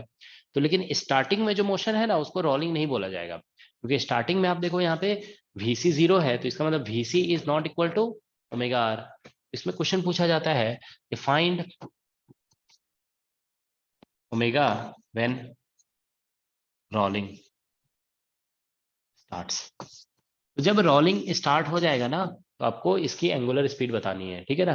तो देखो हम लोग इसका सॉल्यूशन बहुत सिंपल सा है, ठीक है ना। सॉल्यूशन इसमें ये कहेंगे कि देखो मान लो यहाँ पर आकर के रोलिंग स्टार्ट हो गया, ठीक है ना, ये मूव करने लगा V से, और अब इसका एंगुलर स्पीड ओमेगा हो गया, ये रेडियस R है, तो अब यहाँ पे V equal to omega R हो रहा है। तो जब ये कंडीशन सेटिस्फाई हो जाता है V equal to omega R, then we say that motion is rolling. तो अब हम लोग जानते हैं ना कि जैसे मान लीजिए कोई पॉइंट है यहाँ पे ऐसे O, तो हम लोग ऐसे लिख देंगे L अबाउट O जो है ना उसका इनिशियल वैल्यू और L अबाउट O का फाइनल वैल्यू ये सेम होगा। हम लोग अभी डिस्कस कर चुके हैं कंजर्वेशन ऑफ एंगुलर मोमेंटम में, इस पॉइंट O के अबाउट एंगुलर मोमेंटम कंजर्व्ड होता है, ठीक है ना, दिस वी लर्नड, ओके। तो ये अभी अभी हम लोग देखे ना, वहां पे समझ में आ रहा है सभी को, किसी को नहीं समझ में आएगा तो पूछ लोगे, ओके। तो L अबाउट O कंजर्व्ड है, ठीक है ना। तो देखिए हम लोग कितना लिख रहे थे, L अबाउट O ऐसे लिखा गया था ना, क्या था फॉर्मूला, IC ओमेगा और प्लस M VC और इंटू R। ये देखो लिखने का तरीका जो हम आपको बता रहे हैं ना उसी को अडॉप्ट करोगे, ठीक है ना। अभी स्टार्टिंग से वैल्यू मत लिखो, नहीं तो समझ में कभी कभी नहीं आता। अभी पहले ऐसे लिखो IC omega M VC into R, ऐसे लिखेंगे, और यहाँ पे बस अभी फाइनल लिख दो। अब वैल्यू लिखना स्टार्ट करो। डिस्क है तो इसका मोमेंट ऑफ इनर्शिया mr²/2 होगा, और ओमेगा स्टार्टिंग में ओमेगा नॉट दिया हुआ है और VC स्टार्टिंग में 0 दिया हुआ है, तो ये 0 हो जाएगा, ठीक है। और अब हम देखिए 2/5 mr² लिखेंगे यहाँ पे, और ओमेगा की जगह ओमेगा ही रहने देंगे, M और VC की जगह ओमेगा R लिख देंगे, क्योंकि ये रोलिंग में है, ठीक है ना, रोलिंग, अब ये रोलिंग है, रोलिंग, ठीक है। तो यहाँ पे देखिए ये M और VC की जगह ओमेगा R और ये R हो जाएगा, ठीक है ना। तो आप देखिए यहाँ से अच्छा सॉरी ये 2/5 नहीं होगा ना, ये डिस्क है ना, तो डिस्क का मोमेंट ऑफ इनर्शिया 1/2 होता है, तो 2 से मल्टीप्लाई कर दोगे ना इसे, तो ये mr² और इंटू ओमेगा नॉट होगा इज इक्वल टू, और ये भी mr² हो जाएगा, 2 से मल्टीप्लाई करने से 2, तो ये 3mr² होगा और इंटू ओमेगा ओमेगा, तो ये mr स्क्वायर कैंसिल, तो omega equal to omega naught by 3 होगा। ठीक है, ये इसका, ये क्वेश्चन गेट में पूछा गया था, this was asked in GATE exam. ठीक है, 2018 गेट एग्जाम का क्वेश्चन है शायद ये। ठीक है, तो ठीक है, तो देखिए ये क्वेश्चन कितना छोटा है, बस आपको ये पता होना चाहिए कि angular momentum about this point is conserved. तो इसमें दो चीजें आप सीख रहे हो, एंगुलर मोमेंटम इस पॉइंट के अबाउट हम लोग इस तरह से निकालते हैं, और अगर प्रॉब्लम इस तरह से होता है कि इनिशियल ये है, फाइनल क्या होगा रोलिंग स्टार्ट होने पे। ठीक है, तो बस रोलिंग स्टार्ट में रोलिंग का कंडीशन लगा दिया जाता है, दैट्स ऑल। ओके, किसी कोई डाउट इसमें? तो ये एक बेसिक क्वेश्चन, देखो हम लोग इसको पहले भी डिस्कस कर चुके हैं, ठीक है ना, वो इक्वेशन ऑफ मोशन से डिस्कस किए थे, लेकिन ये शॉर्ट है, ठीक है ना, it is much shorter actually. Okay, ठीक है, अब देखो नेक्स्ट क्वेश्चन, जैसे मान लीजिए ये एक रॉड है,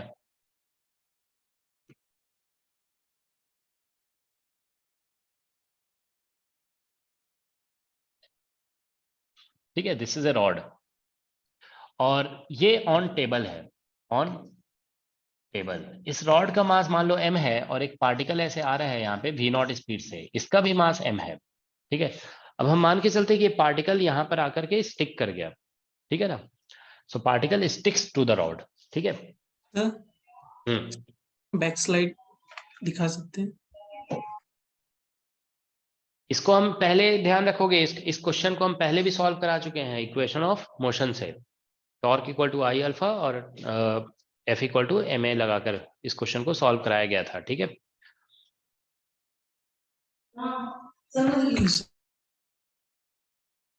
ठीक है, तो अब आप लोग देखिए यहाँ पे ये क्वेश्चन ये है कि इफ में, इसमें क्वेश्चन ये है, इफ ये ऑन टेबल है, ध्यान रखोगे, हिंज किया हुआ है ये, this is hinged, if particle sticks to the rod then find loss in kinetic energy due to collision। यहाँ पे इसके बाद ये हम फ्री टू रोटेट एज्यूम कर रहे हैं, ठीक है ना, कि ये रॉड जो है ना, इसके बाद फ्री टू रोटेट है, ठीक है, it is free to rotate. So if particle sticks to the rod, find loss in kinetic energy due to collision. ठीक है, तो देखिए इसको हम लोग डिस्कस कर चुके हैं पहले भी, सॉल्यूशन में हम लोग डायरेक्ट ऐसे लिखेंगे। देखिए क्या होगा कि हम लोग ये जानते हैं कि कोलिजन में स्टिक हो रहा है, इसमें लिखा गया ना स्टिक्स टू द रॉड, ये इनइलास्टिक कोलिजन है। इनइलास्टिक कोलिजन में loss of kinetic energy definitely होता है, इसीलिए इस क्वेश्चन में लॉस ऑफ काइनेटिक एनर्जी निकालने के लिए बोला गया है। Okay, another thing, obviously question में जब लॉस इन काइनेटिक एनर्जी बोल रहा है तो आप कंजर्वेशन ऑफ एनर्जी तो लगा नहीं सकते हो, ठीक है। तो इसमें हिंज भी किया हुआ है at one point, so we know that conservation of momentum won't apply here. Okay, so we can apply only conservation of angular momentum. Okay, so let's do that. We'll say L about this point is O. So L about O initial is equal to L about O final. So initial means here angular momentum before collision. Initial का मतलब हो गया before collision. This is before collision. ठीक है ना, और this one is after collision. ठीक है, तो हम लोग यहाँ पे बिफोर कोलिजन लिखेंगे ना, तो देखिए एंगुलर मोमेंटम ऐसा होगा, लीनियर मोमेंटम ये लाइन है, ठीक है ना, तो लीनियर मोमेंटम हो गया mv0 और परपेंडिकुलर डिस्टेंस का लेंथ l है मान लो, ठीक है ना, लेंथ इज l। तो ये देखिए ऐसा होता है ना, एंगुलर मोमेंटम आप जैसे टॉर्क लिखते हो ना, torque equal to force into perpendicular distance, वैसे ही एंगुलर मोमेंटम भी होता है ना, linear momentum into perpendicular distance, ऐसे परपेंडिकुलर डिस्टेंस। तो यहाँ से लीनियर मोमेंटम mv0 हो जाएगा, और यहाँ से इस पॉइंट से इसके लाइन का जो डिस्टेंस होगा यहाँ से परपेंडिकुलर डिस्टेंस, वो l हो जाएगा, ठीक है ना, ये ऐसा हो गया। ठीक है, तो ये इनिशियल एंगुलर मोमेंटम, स्टार्टिंग में तो ये रुका हुआ है ना, रॉड का कोई एंगुलर मोमेंटम नहीं होगा, जो भी एंगुलर मोमेंटम होगा वो पार्टिकल का होगा। बाद में जानते हो क्या है कि बाद में ये पॉइंट फिक्स्ड है, तो आप लोग को याद है ना, हम बताए थे प्योर रोटेशन का डेफिनेशन होता है any motion in which one point is fixed. तो ये देखिए इसका एक एंड फिक्स्ड होगा ना, तो ये प्योर रोटेशन कहलाएगा। और प्योर रोटेशन में एंगुलर मोमेंटम सिंपली ऐसे लिखा जाता है आई ओमेगा, आईसी नहीं होता है उसमें, ध्यान रखोगे, क्योंकि ये प्योर रोटेशन हुआ ना, one point is fixed, so it is pure rotation, and in case of pure rotation we write angular momentum as I omega. Okay, तो यहां से देखिए एम वी नॉट और इंटू एल और आई ओमेगा। आई बता सकते हो आप लोग क्या होगा? What is I here? M square by three. M square by 3। नहीं, देखो इसमें जो है ना ऐसा होगा, एम एल स्क्वायर बाई 3 होगा, ये रॉड के लिए होगा। लेकिन जानते हो ये पार्टिकल भी तो इसमें स्टिक कर सर गया है एम, ना। हाँ एम एल स्क्वायर। हाँ, तो ये पार्टिकल का जो है ना mass into moment of inertia ऐसा होता है ना, simply mass into distance square. तो इस पार्टिकल के लिए हो जाएगा एम इंटू एल स्क्वायर। ये कोई पैरेलल थ्योरम मत समझोगे इसको, ये पार्टिकल का है, पार्टिकल। और ये ओमेगा हो गया। तो यहां से देखिए m v naught into L और इज इक्वल टू, ये हो गया 4/3 एम एल स्क्वायर और इंटू ओमेगा। ठीक है, तो ओमेगा हम लोग कैलकुलेट करेंगे यहाँ से, तो ये आ जाएगा एम एम कैंसिल हो गया। ये आई निकला है यहाँ पे, ध्यान रखोगे आई ऑफ दिस सिस्टम। ओके, तो ओमेगा निकल जाएगा 3v0/4l। ठीक है, दैट्स दी ओमेगा। तो ये ओमेगा है। तो अब आप देखिए यहाँ पे ये ओमेगा निकल गया। ठीक है,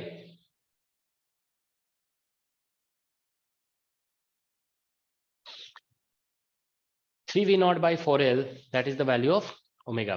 तो हमें ये क्वेश्चन भी देखिए एग्जाम में आ सकता है कि जैसे ये स्टिक कर गया तो आप बताइए कि एंगुलर स्पीड कितना होगा। ठीक है ना, इस तरह से क्वेश्चन। अब हम लोग यहाँ पे conservation of sorry loss in kinetic energy निकालना है, तो हम ऐसे लिखते हैं काइनेटिक एनर्जी। देखिए इनिशियल, तो इनिशियल में तो बस एक पार्टिकल था जो मूव कर रहा था, तो हाफ एम और इंटू वी नॉट स्क्वायर हो गया। अब काइनेटिक एनर्जी फाइनल निकालोगे ना, तो फाइनल में रोटेशनल मोशन है, तो इसमें सिर्फ हाफ आई ओमेगा स्क्वायर लगेगा। देखो जब रोटेशन और ट्रांसलेशन दोनों होता है ना, तो फिर half I omega square plus half m v c square ऐसे लिखते हैं, और उसमें आई की जगह आई सी लिखा जाता है। तो हमें कैसे पता चलेगा कि रोटेशन और ट्रांसलेशन दोनों है? तो उसके लिए हम आपको बताए ना, रोटेशन और ट्रांसलेशन दोनों तभी होता है जब कोई पॉइंट फिक्स नहीं होता है। ठीक है ना, तो जैसे इसमें आप देख रहे हो ना कि ये पॉइंट फिक्स्ड है, तो इसमें ट्रांसलेशन वाली बात नहीं आएगी। ठीक है ना, there won't be any translation. ठीक है, तो यहाँ पे आप देखिए हाफ और आई का वैल्यू हम लोग अभी ऐसे निकाल रहे थे ना, तो ये टर्म हमारा आई हो गया था 4/3 और एम एल स्क्वायर और इंटू ओमेगा स्क्वायर। ठीक है, तो ओमेगा का वैल्यू भी निकाल चुके हैं हम लोग। ओमेगा ये पुट कर देते हैं 3v0/4l, इसका होल स्क्वायर हो जाएगा, तो L square will cancel out. ठीक है ना, एक 4 कैंसिल, 3 कैंसिल हो जाएगा। ठीक है, तो 4/3 बच जाएगा। ठीक है, इसका आंसर आ जाएगा 3mv0 स्क्वायर/8। ठीक है, that is kinetic energy final. Loss निकालना है ना, लॉस इन काइनेटिक एनर्जी, तो ये हो जाएगा kinetic energy initial minus kinetic energy final. Loss in kinetic energy देखिए आप यहाँ से, काइनेटिक एनर्जी इनिशियल होगा 3mv0 sorry half m v naught square, half M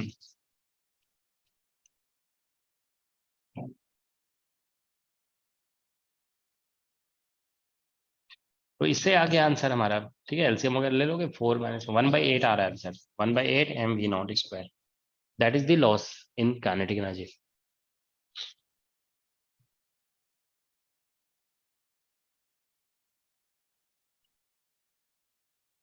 किसी कोई डाउट है इसमें तो पूछ सकते हो। हिंज किया हुआ था, कंजर्वेशन ऑफ मोमेंटम नहीं लग सकता है। ठीक है ना, तो इसीलिए कंजर्वेशन ऑफ एंगुलर मोमेंटम लगाया गया। ठीक है, और तो एंगुलर मोमेंटम हिंज के अबाउट ही लगेगा, जो आपको बताएगा ना angular momentum will be conserved only about the hinge. ठीक है, अभी आपको एंगुलर मोमेंटम के जो एग्जांपल्स हम लोग डिस्कस कर रहे थे ना, उसमें देखोगे यहाँ पे ये बताया गया था। देखो जैसे यहाँ पे एल अबाउट हिंज कंजर्व्ड होता है, देखो L O is conserved, L C बोला जा रहा था कि नॉट कंजर्व्ड है, L C is not conserved. Alright,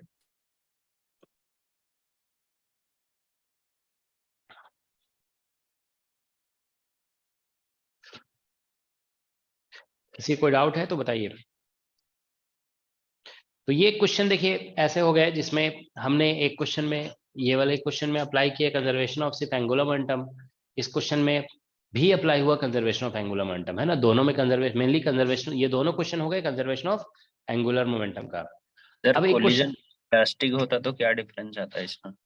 energy conserve हो जाता। ठीक है, इलास्टिक होता तो जानते हो ये स्टिक नहीं करता, मतलब फिर जानते हो ऐसा क्वेश्चन होता कि ये जो है ना आया और रिबाउंड हो गया। देखो हम दिखाते हैं कोलिजन इलास्टिक का क्वेश्चन, आप लोग देखो असाइनमेंट में आप लोग का दिया हुआ होगा, टीएफआर में आया था। ठीक है ना, क्वेश्चन जो है ना, अभी ऐसा करो, अभी हम ब्रेक लेंगे ना, उसमें अप्लाई करके देखोगे। कोलिजन इलास्टिक का क्वेश्चन है टीएफआर में, ठीक है ना। टीएफआर में पूछा गया था कि ऐसा ही क्वेश्चन था, एग्जैक्टली सेम था, ठीक है ना। उसमें ऐसा था कि पार्टिकल आया वी नॉट स्पीड से और रिबाउंड हो गया with some speed v dash, ठीक है। तो बोला गया था, उसमें क्लियर मेंशन किया गया था कि कोलिजन इलास्टिक है। तो हम फिर जानते हो कोलिजन इलास्टिक होगा तो उसमें अननोन ज्यादा होंगे, क्योंकि ये इसमें स्टिक नहीं करेगा तो रिबाउंड करेगा, तो रिबाउंड करेगा तो रिबाउंड करने की अपनी एक स्पीड होगी इसकी, तो वो स्पीड भी अननोन होगा। तो दूसरा अननोन निकलेगा फिर कंजर्वेशन ऑफ काइनेटिक एनर्जी से, तो वहां पे हमें कंजर्वेशन ऑफ काइनेटिक एनर्जी लगाना पड़ेगा। समझ में आ रहा है ना सभी को? There you will apply conservation of kinetic energy. Is that okay? Is the statement clear? ठीक है, क्वेश्चन जब देखोगे ना तो ज्यादा क्लियर होगा। आप लोग अभी देखोगे असाइनमेंट में, सभी लोग देख लोगे, टीएफआर में एक ऐसा क्वेश्चन बना होगा, फिगर हम बता दे रहे हैं, ऐसे करके देखो दिया होगा, ठीक है। ऐसे करके यहाँ पे हिंज किया हुआ होगा, एक पार्टिकल दिखाया होगा कि ऐसे आया और फिर ऐसे करके रिबाउंड भी हो गया। तो बोला गया है कि कोलिजन के बाद इसकी एंगुलर स्पीड कितनी होगी, ठीक है। तो पहला तो हिंज किया हुआ है तो एंगुलर मोमेंटम कंजर्वेशन ऐसे ही लगाएंगे। तो आने वाले पार्टिकल का भी लिखना पड़ेगा, फिर जाने वाले पार्टिकल का, इनिशियल में आने वाले का लिखा जाएगा, बाद में जाने वाले पार्टिकल का लिखोगे, और फिर इसका एंगुलर मोमेंटम भी लिखना होगा, ठीक है। तो कंजर्वेशन अभी चलो हम करा देंगे उस क्वेश्चन को भी, ठीक है ना। आप लोग एक बार ट्राई कर लोगे, ठीक है। तो इलास्टिक जब बोला जाता है ना तो फिर हम लॉस वगैरह नहीं निकाल रहे होते हैं, उसमें बोलते हैं कि लॉस नहीं होगा, तो उसमें लिखते हैं initial kinetic energy equal to final kinetic energy, दोनों को इक्वल कर देते हैं, और उससे फिर हमारा अननोन जो है ना वो कैलकुलेट होता है, ठीक है। तो ऐसे क्वेश्चन बनते हैं इलास्टिक में, उसमें स्टिक नहीं बोला जाएगा, स्टिक कर रहा है तो डेफिनेटली इन इलास्टिक हो जाता है। जब भी पार्टिकल स्टिक कर रहे हैं ना, या कोई भी दो ऑब्जेक्ट स्टिक कर रहा है या ब्रेक हो रहा है, ध्यान रखोगे इसमें नॉन रिलेटिविस्टिक मैकेनिक्स में स्टिक होने वाले केसेस और ब्रेक होने वाले केसेस, ये दोनों इनइलास्टिक होते हैं। जैसे मान लो ऐसा होता है कि पेन ऐसे ऊपर से हमने थ्रो किया and at some point on its path ये ब्रेक करके दो पार्ट में डिवाइड हो गया, and remember this will be in this process kinetic energy won't be conserved whenever an object breaks, kinetic energy doesn't remain conserved, ठीक है ना। तो अब देखिए हम लोग यहाँ पे अभी एंगुलर मोमेंटम कंजर्वेशन के ये दो क्वेश्चंस थे बेसिकली, ठीक है। एक क्वेश्चन अभी हम कंजर्वेशन ऑफ एनर्जी का करा रहे हैं, फिर उसके बाद कंजर्वेशन ऑफ मोमेंटम पे भी आएंगे, ठीक है ना। तो देखिए बहुत छोटा सा क्वेश्चन है, जैसे ये आप देखिए, ये एक रॉड है, यहाँ पे हिंज किया हुआ है, हिंज, इसका लेंथ L, मास M है मान लो, ठीक है ना। अब यहां से इसको रिलीज कर रहे हैं, रिलीज्ड, ठीक है। तो रिलीज करोगे तो फिर यहां पहुंच जाएगा ये, देखिए ऐसे। तो मान लो कुछ देर के बाद यहां पहुंच गया, ठीक है ना, इट हैज रीच्ड हियर। तो हमें बताना है कि ये ऐसे करके यहाँ पहुंचा ना, तो देखो ऐसे चलता हुआ यहाँ पे आएगा, यहाँ पे अभी एंगुलर स्पीड 0 है, ठीक है ना, हियर एंगुलर स्पीड इज 0, ठीक है। यहाँ पे लेकिन जब पहुंच जाएगा तो इसमें कुछ एंगुलर स्पीड होगी, तो ये बताना है कि इसका एंगुलर, ठीक है ना, what is the angular speed, ठीक है। मतलब ऐसा है, देखो क्वेश्चन, ये ऐसे पेन हॉरिजॉन्टल दिख रहा है ना आपको, ऐसे छोड़ा तो नीचे आया, तो नीचे आएगा तो हम अभी फिंगर से पकड़े हुए हैं ना इसको, तो हम इसको इधर आगे जाने नहीं दिए, मतलब ऐसा होगा तो ये इधर तक आगे तक चला जाएगा, ठीक है ना। तो ये यहाँ पे लोएस्ट पोजीशन पे इसमें मूवमेंट होगी, तो उसकी एंगुलर स्पीड बताना है, ठीक है ना। हियर तो देखिए अभी जैसा कि हम बताए थे कि हिंज किया हुआ है, मोमेंटम इज नॉट कंजर्व्ड। अब इसमें जैसे ग्रेविटी का टॉर्क लग रहा है, ग्रेविटी ऐसे लग रहा है ना mg, तो ये देखो लाइन ऑफ फोर्स और इनटू परपेंडिकुलर डिस्टेंस, तो ये टॉर्क भी यहाँ पे 0 नहीं है, तो टॉर्क इज नॉट 0, ठीक है। मोमेंट टॉर्क नहीं 0, एंगुलर मोमेंटम कंजर्व नहीं, मोमेंटम कंजर्व नहीं है, तो हमें कंजर्वेशन ऑफ इसमें एनर्जी लगाना पड़ेगा, कंजर्वेशन ऑफ एनर्जी। तो हम लोग देखिए इसको इनिशियल पोजीशन लिखेंगे, इसको फाइनल पोजीशन, बस ऐसे लिख देंगे काइनेटिक एनर्जी, क्योंकि अंडर ग्रेविटी मोशन है ना, और यहाँ पे हम मान के चलेंगे कि फ्री है, कोई फ्रिक्शन वगैरह नहीं है, ठीक है ना, फ्री टू रोटेट, ठीक है। यहाँ पे ये जो है ना फ्री टू रोटेट है, अंडर ग्रेविटी मोशन हो रहा है, तो इसमें एनर्जी कंजर्व हो जाएगा, kinetic energy plus potential energy initial equal to आप लगा दोगे kinetic energy plus potential energy final, okay. तो काइनेटिक एनर्जी इनिशियल आप लिखेंगे, ठीक है ना, काइनेटिक एनर्जी इनिशियल, तो रुका हुआ था ये तो 0 हो जाएगा, बाद में पोटेंशियल, अच्छा पोटेंशियल एनर्जी इनिशियल लिखोगे ना, तो आप ऐसा करो कि पोटेंशियल एनर्जी का इसी को लेवल मान लो, ठीक है ना, this I am taking potential energy equal to 0 level, तो इसका पोटेंशियल एनर्जी भी यहाँ 0 हो जाएगा। पोटेंशियल एनर्जी का 0 लेवल कहीं भी लिया जा सकता है, ठीक है ना, तो इसको 0 मान लेंगे। अब देखिए इसका सेंटर ऑफ मास यहाँ पे नीचे आ चुका है इतना, ठीक है ना, इतना नीचे आ गया है। तो अब यहाँ पे काइनेटिक एनर्जी लिखोगे ना तो हाफ आई ओमेगा स्क्वायर लिखोगे, और पोटेंशियल एनर्जी लिखोगे ना तो mg, ये माइनस में लिखना पड़ेगा क्योंकि फाइनल जीरो के बिलो आ चुका है ना सेंटर ऑफ मास, तो इसलिए माइनस में mg, और जीरो लेवल से ये L/2 नीचे आ चुका है, तो h जो आप लिखते हो ना potential energy, gravitational potential energy mgh, तो उसमें mg और h की जगह L/2 लिखना होगा, ठीक है ना, माइनस में। माइनस इसलिए लिखा जा रहा है क्योंकि जीरो हम यहाँ पे एज्यूम किया, यहाँ पे देखो जीरो लिखा गया है ना, तो इसलिए देखिए ऐसा हो जाएगा जीरो, और इधर हाफ, और रोटेशन जो हो रहा है ना वो एक एंड के अबाउट हो रहा है, एक एंड, तो एक्सिस ऑफ रोटेशन यहाँ से पास करेगा। तो हम लोग जानते हैं when axis of rotation passes through one and, moment of inertia is ml square by 3 और इनटू ओमेगा स्क्वायर, और माइनस mg और इनटू L/2।